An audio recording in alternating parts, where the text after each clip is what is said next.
Nkwaniriza nnyo ku mukutu guno ogwa Babi Television Uganda era nenkwebaza gyonna gy'otusizaako engalo olunaku olwaleero. Naye mmwe Bannayuganda bannange ekyamazima kyo kiri nti tya akasajja kabayita His Excellency Robert Kyagulanyi Ssentamu oba gwe bayise Bobi Wine, the People's President.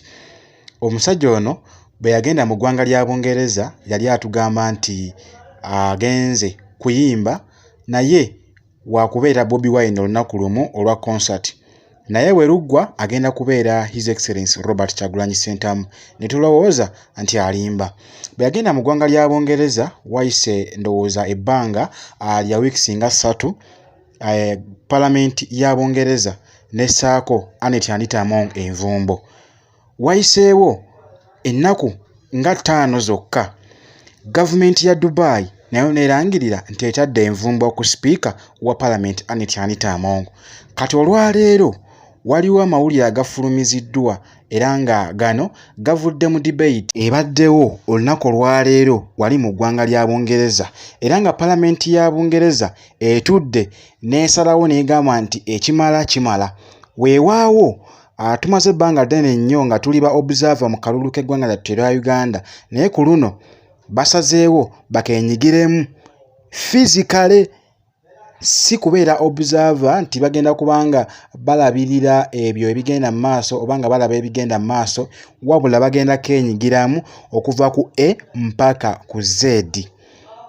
Okusinziira ku ebyo ebigambo Lord Bellingham byayogedde mu Parliament olunaku olwaleero biraga nti eddembe ly'obuntu mu ggwanga lyattu erya Uganda lisuuse okuba nga lityoboolwa ng'ate ne gavumenti eri mu buyinza yeekikola wabula neevaayo ne yeegaana. Naye ng'okusinziira ku bukakafu obuvaayo bulagira ddala nti ekyamazima omuntu wa wansi anyigirizibwa.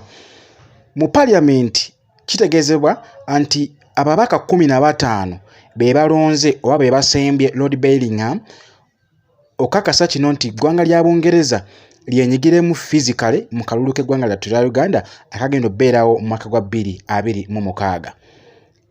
Ekitegeeza nti essaawa yonna bagenda kubanga batandika okusuula enkessi ku biki ebigenda mu maaso kubanga omwaka ogujja ogwa 2025 kkiriza oba gaana campaign za bwa president zigenda kubanga ziggyibwako akawuwa wano mu ggwanga lyattu erya Uganda. Era nga Bungereza ekirangiridde olunaku olwaleero nti egenda kwenyigiramu physically mu kalulu k'eggwanga lyattu erya Uganda. Kakati gwe abadde akyabuusa amaaso ebintu ebibadde bitwalanga President Robert Kyagulanyi Ssentamu ebweru w'eggwanga, ekyamazima yessaawa okakase kubanga ku mulembe gwa Dr. Kanokiza Besigye nga ye yali opposition leader yali ow'amaanyi ebiseera ebyo tetulaba ku nvumbo nga ziweebwa ba top government officials nga weze tulaba ku mulembe gwa President Robert Kyagulanyi Ssentamu. Tetwavaayo kulaba biwandiiko biraga nti ggwanga lyattu erya Uganda lirabwa mu buli kimu ekigenda mu maaso liteereddwako amaaso era gavumenti za Bulaaya ezisinga amaaso gazoolekera oba emirimu egigenda mu maaso wano mu ggwanga lyattu erya Uganda n'embeera y'ebyobufuzi etambula. Ekyamazima kyo kiri nti babitegeera bulungi nnyo era babiraba. Oyinza okwebuuza mu ngeri ki? Kansooke nkuwe akatambi kano. Lord Bellingham bwe yabadde ayogerako wali mu Parliament ya Bungereza n'oluvannyuma nja kubanga nkomawo tuyongereyo n'ensonga zo. Naye nga kyo ekyamazima atya akasajja ke bayiseeka Bobi Wine, the People's President. Kansooke nkuwe akatambi kano nga nkutegeezezaako n'oluvannyuma nkomewo tuyongereyo n'ensonga zino. My Lord, will the Minister not agree that one thing that could make a really big difference to this appalling situation would be a change in regime and free and fair elections? He will have noted that the European Parliament concluded that the last elections were neither free nor fair and in fact were violent. And what more can we do to ensure there is this multi-party democracy? And will he find time to meet the outstanding new leader of the opposition, Joel Sessegnoni, who is a brave young politician who deserves our support? I thank my noble friend. I would just say that we will work with any government of Uganda. They are important allies, they're members of the Commonwealth, they are doing important work elsewhere in Africa for peace and security. But it is only through having a good, friendly relationship with a country like that we can state how appalled we are at legislation such as this.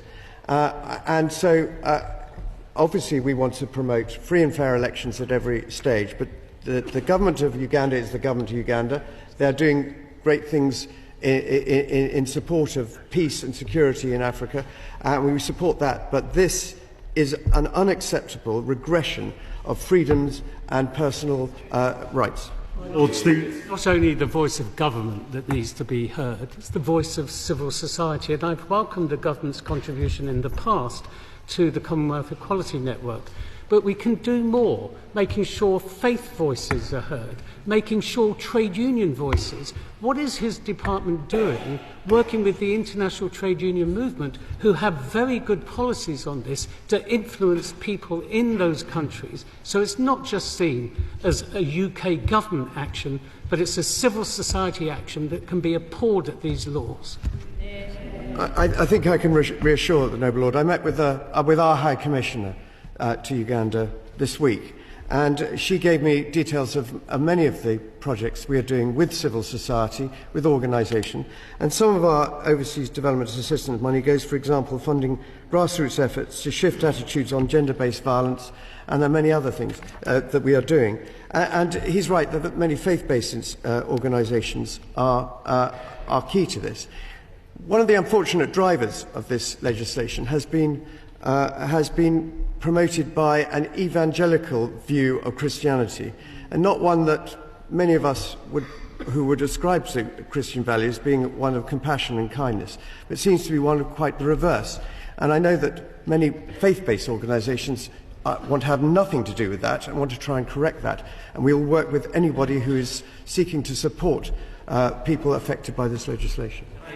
Okusinziira ku byowulidde mu katambi ako amubaddemu ensonga za Joel Ssennyonyi era nga balangiridde nti bagenda kubanga beegatta ku Joel Ssennyonyi nga leader of opposition, bamu describing nga a very intelligent young politician ono mu ggwanga lyattu erya Uganda olw'ensonga nti y'omu ku beenyigidde mu kuvumbula empuku z'abanyazi wano mu palamenti ya ggwanga lyattu erya Uganda era nga emikutu mingi nnyo egyavuzudde egiyitamu ssente w'omusolo nga n'olw'ensonga eyo ensonga lwaki gavumenti ya Bungereza oba palamenti ya Bungereza esazeewo okubanga bakwasaganyiza wamu n'ekibiina kya National Unity Platform okulaba nga batwala eddembe ly'obuntu nga ekintu ekisookerwako oba eky'omugaso n'okusingira ddala ku ebyo ebibadde bigenda mu maaso mu ggwanga lyattu erya Uganda.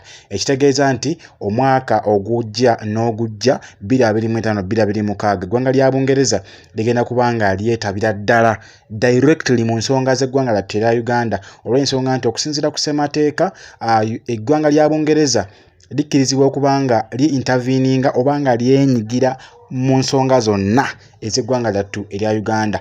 Ngenda kubanga nzija n'ebisinako kaawo ensonga zino ngenda zigenda so deep olw'ensonga nti ngenda kubanga nkunnyonnyola ebitu ebirala bisobodde kubanga nkutegeeza mu vidiyo eno naye nga ngenda kubanga nzija mbikutegeeze mu vidiyo zaffe zigenda okubanga ziddako. Ensonga ya Bungereza eno ngenda gikwatako, ngenda giremerako okutuusa nga akavidiyo kasaasaanye era nga katuuse ku buli Munnayuganda. Bula ky'olina okukola nyambaako kintu kimu, kwata mu share button yako otambuze message eno kubanga yezzaamu nnyo essuubi ku buli Munnayuganda abadde aweddemu amaanyi ku nsonga za transition of power mu ggwanga lyattu erya Uganda. Abadde babuusabuusa nti struggle eyinza okubanga egenda kukoma mu bbanga nedda. Ekyamazima otunuulya procedures oba emitendera President Robert Kyagulanyi Ssentamu gy'ayiseemu, ekyamazima akasajja kaali so intelligent and professional, oyinza okugamba ebyobufuzi kalimazeemu ebbanga eddene naye ate nga akasajja tekanaweza na myaka giwera 10 okusinziira ku ebyo